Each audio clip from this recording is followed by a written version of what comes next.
everybody. Welcome. Good evening. Is that Bill Jarko? Bill Jarko in the house. Bill Jarko in his house.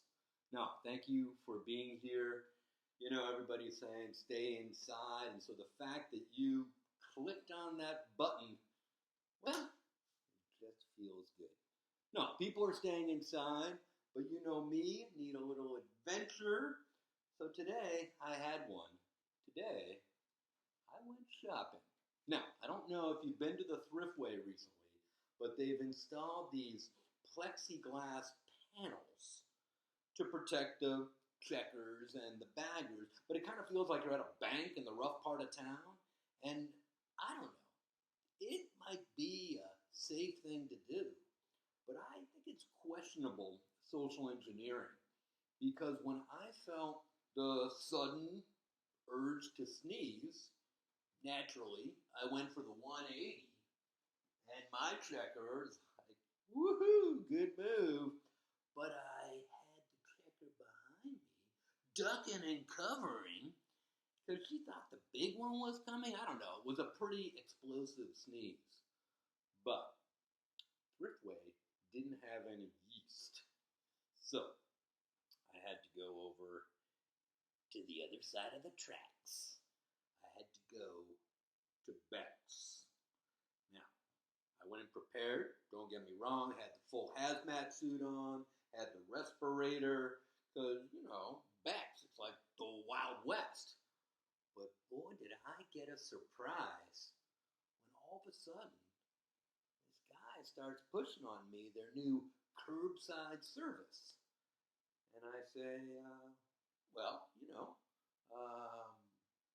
if we get there, that's good to know. And he said, oh, we're there. And just so you know, for next time, we do have delivery.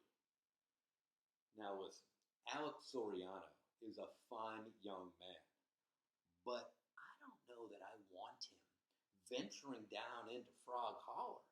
I mean, you've seen the cones preventing anyone from going into the trail network there. It's basically just me and Mad Max down here in the Froho. Unlike Frog Holler, though, there are still a few places that are sanctioned for public congregation. Even in Seattle. I don't know if you heard, but they're opening up the exhibition hall at CenturyLink Field, where I've seen, you know, a number of great live shows, and this got me excited. I thought, well, finally, a live event that won't be postponed, right? Listen, live streaming is great. I mean, I've already seen a number of good shows, but no matter how great the musician is, they still seem to fuck up one element of the show. Have you noticed? Yeah, it's the sound. Maybe the sound isn't essential at a concert. I don't know. But I do know that our governor just published a list of essential versus non-essential jobs. It's a long list. I went through it very carefully because I've always had a feeling that maybe this state doesn't consider education as essential as I do.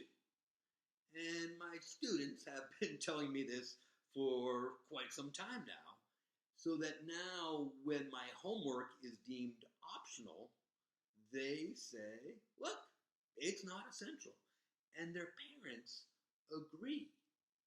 So I think bringing parents and teenagers together, when this whole school thing dries up, maybe I'll go into mediation, you know. I have a friend, though, who's a plumber, and now he has to decide what are the essential jobs and the non-essential jobs. So, for example, the other day, he gets two calls. One is from this poor schmuck who's got a leaky toilet, and there's schmutz all over the powder room floor, the ensuite, as some of my pretentious friends call it, whatever. The second guy is needing a bidet installed because Whole Foods has run out of all of the organically grown bamboo shoot toilet paper. And these bidets now come with a blow dryer built in so that your tushy feels fresh and pampered. Well, guess which job is the essential one? That's right, because my plumber shops at Whole Foods too. Listen, when the medical community started expressing their concern about needing more ventilators, I thought, okay, this is more important than hoarding toilet paper. This is about breathing. But I don't think I fully understood, because when I was little, my parents bought a ventilator for our house to get rid of the stagnant air. And then they bought a dehumidifier for the same room. And when I got bored, sometimes I would plug them both in and I'd just sit back and watch them duke it out. And now I realize that I, in fact, was practicing, in a way. Ton Glenn. That was for you, Bill Jarko. Thank you very much. Listen, I just want to say you've been, a mediocre audience, and good night. Looking forward to yours.